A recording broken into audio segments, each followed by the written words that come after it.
So as practitioners, what do you need to know in terms of this holiday? They are not monolithic. That means that there will be a lot of individual differences. So don't ever hesitate to ask your client. My name is Dua Aldasouqi. I am a registered dietitian, nutritionist, certified health coach, and the founder of Dua the Dietitian. I just wanted to come in here and talk a little bit about Eid, which is one of the holidays that Muslims practice and recognize and observe throughout the world. I am Muslim myself, and I also counsel a lot of Muslim clients. I see a lot of clients throughout the US that practice Islam, and I wanted to give a little bit of a disclaimer. There are over 1.6 billion Muslims throughout the world, and although our faith brings us together, there are definitely going to be differences in terms of how certain aspects are observed and cultural differences that may be related to how certain holidays and celebrations might be observed. So Muslims follow a lunar calendar, which means that the months are going to be 29 to 30 days depending on a lunar cycle. The reason that this is important is because Muslims follow a lunar calendar, their holidays, their observances cycle throughout the seasons. A lunar calendar is actually 10 to 11 days shorter than the traditional Gregorian calendar, and therefore if an observance, for example, this year was mid-June, next year it will be at the beginning of June. It'll move earlier in the year about 10 to 11 days, and so all of our observances, all of our holidays cycle throughout the season. So what I want to talk to you about today specifically is the Eid, or Eid. E-I-D is how it's usually spelled. And the word Eid in Arabic actually means a festival or celebration. So it's actually a term that's used to refer to many celebrations throughout, that Muslims or Arabs participate in. And usually there's going to be an addition to it. So it'll be Eid of something. And so even the term birthday is Eid al-Milad. So the celebration of birth. So that term, that word Eid might come up multiple times if you have Muslim clients or clients that are of Arab origin and use the Arabic terms. You might be like, oh, well, I thought it only referred to the two holidays. Well, no, that's not true. The term Eid is actually a general term. But that being said, these two holidays that I'm going to talk about are the biggest holidays that Muslims celebrate. And therefore, if you use just the term Eid, it's going to mean you're referring to one of these. They are Eid al-fitr, which already happened this year. It was mid-June, and then they are also Eid al-adha, which is coming up roughly August 21st. And the reason that I say roughly is because Muslims follow a lunar calendar. There are a lot of Muslims that prefer to actually try and sight the moon, and that's why if you have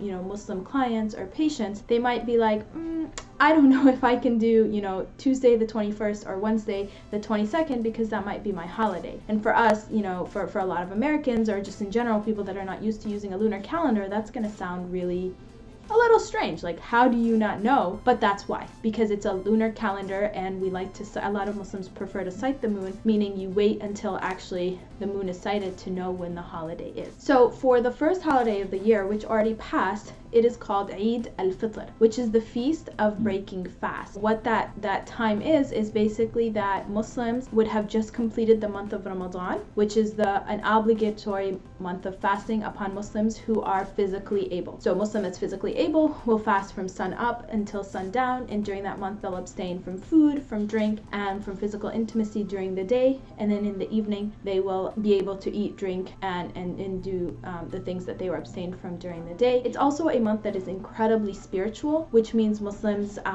will try to do extra acts of worship, trying to grow closer and closer to God. That's the ultimate goal of that month. Right after that month, literally the day after we finish fasting, is the feast of breaking fast. If you can imagine, this is a really big day because we've been fasting all month and now it's a time to celebrate. Muslims will come out. For Eid, literally everybody comes out, and everybody comes out at once, and so it is a huge big celebration. The second holiday, which is the one that's coming up towards the end of August, is called Eid al-adha, which is the feast of sacrifice, and this actually falls on the 10th day of the 12th month of the lunar calendar. So Eid al-Adha, which is coming up, is also preceded by a time of fasting, but this time it is a optional time of fasting. It's not obligated. It's optional. So Muslims can choose to fast the 9 days before the holiday. And in those 9 days, there's also the 9th day, the day right before the holiday, is also a day of a lot of significance. It also coincides with the Hajj, which is the pilgrimage. So Hajj is one of the 5 pillars of Islam. So for Muslims, they believe that they are required to complete a pilgrimage, which is what Hajj means, at least once in their life if they are physically and financially able. And so Muslims that are not in the pilgrimage at this time will be trying to observe fasting beforehand if they choose, and then also those that are financially able will be providing a sacrifice whose meat gets distributed to the needy. So what does this day look like? Again, like I mentioned, it might differ from country to country and culture to culture, but typically in the US, Muslims do their best to take the day off of school, off of work, and everybody comes out in the morning to this congregational prayer. It's just a time of greeting each other and celebrating. People will bring gifts, people will bring desserts. Many Islamic centers will have some kind of breakfast that everybody can just kind of eat together. So it's a day of great celebration. It's a day that we're not even allowed to fast. So that's how important this getting together and eating together and being together on this day is. So as practitioners, what do you need to know in terms of this holiday? There's a few things to keep in mind. The first is that because it is following a lunar calendar and a lot of Muslims prefer to sight the moon,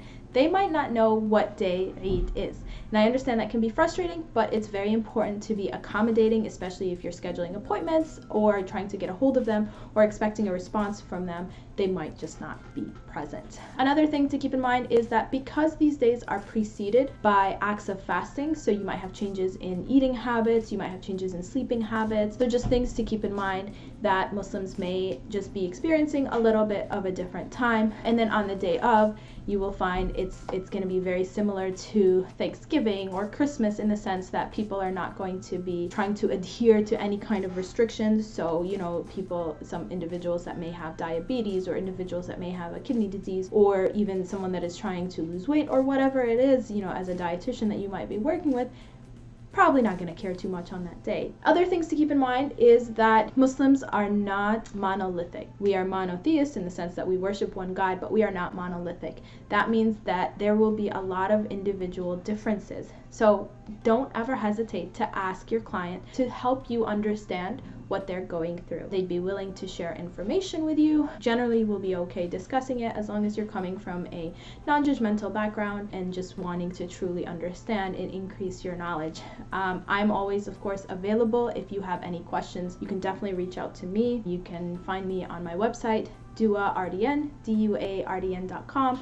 You can reach out to me via email, Dua at duardn.com. I'm on Instagram at duardn. I'm on Twitter at Dua the Dietitian. I'm also on Facebook at the page is called Dua the Dietitian, but it's facebook.com/duardn. So thank you so much for tuning in. I wanted to give a shout out to Kim for inviting me to speak about this on her channel. I really have a lot of admiration for what she's been able to do, and I look forward to learning more from her videos. Thank you guys.